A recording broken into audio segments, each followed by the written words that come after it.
Ibrahim Traore led a coup against a government that was subservient to its foreign masters.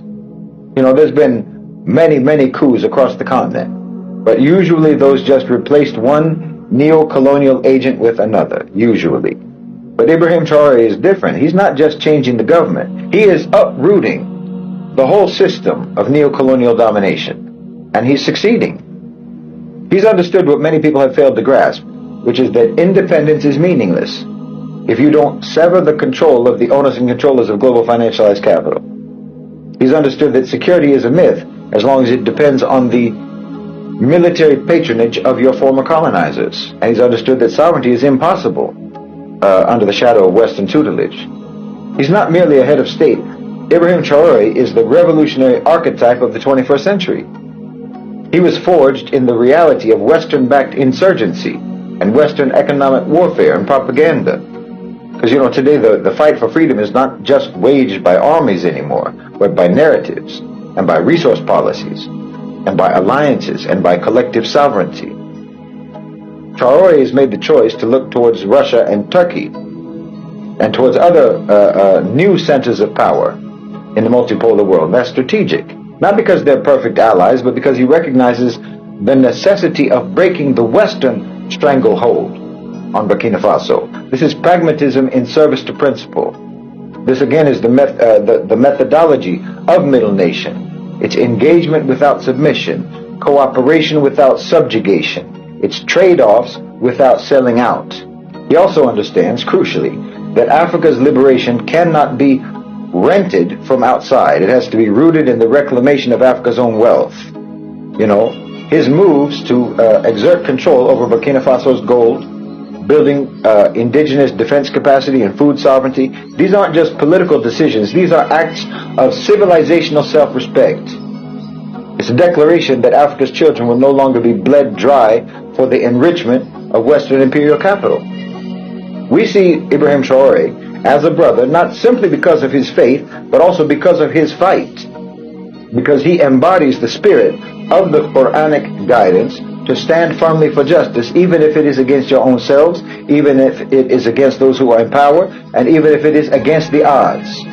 Burkina Faso isn't just a battleground today for the Burkinabe people. It's the front line in a global struggle for liberation. What Ibrahim Traore is doing is echoing in the Sahel, in Niger, in Mali, across Africa, across the Ummah, across the global south, and across the world. Every oppressed people around the world can now look to Burkina Faso and to Ibrahim Traore and say liberation looks like it's actually possible. But obviously the global order trembles at the prospect that anyone is going to follow his example. They're afraid of his courage and his clarity and his defiance in the face of Western power and Western threats, and they should be afraid of that. They should tremble because they know the jig is up. But we know that when they get scared, they get dangerous, and Ibrahim Traore is under severe threat. There's already been something like 20 attempts on his life since coming to power.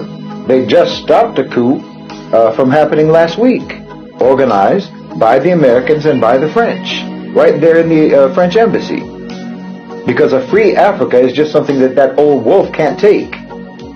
They've been keeping Africa in the past for so long that they know that if they let Africa get away from them, then they're going to be the ones who are consigned to history. The chains that have been holding Africa down all this time are also the only things holding the West up. So now America has said that they want to arrest him. They've already tried to take him out more than once, like I said. Now they're trying to smear him. They're trying to attack him. They sent the head of AFRICOM to the Ivory Coast a couple of days ago, which is a neighbor of Burkina Faso and which is known to have allegedly anyway participated in the killing of Thomas Sankara. Allegedly they participated in the coups or helped to organize the coups against coup attempts against Ibrahim Traore, and the Western sycophantic leader that was overthrown by Ibrahim Traore is in exile in the Ivory Coast right now. So they're getting ready for something. Understand, Ibrahim Traore isn't just fighting insurgents and militants in the desert. No, every time he has to meet with some Western diplomat or politician or ambassador, he's fighting that same enemy. They're just wearing a suit and tie and meeting in some conference room or some embassy somewhere. But it's the same enemy that he's fighting in the desert. He doesn't have a meeting with any Western official except it's a kind of combat. Imagine. The same ones that are smiling at you from across the table, those are the same ones who are also paying mercenaries to kill you. Listen, this is important.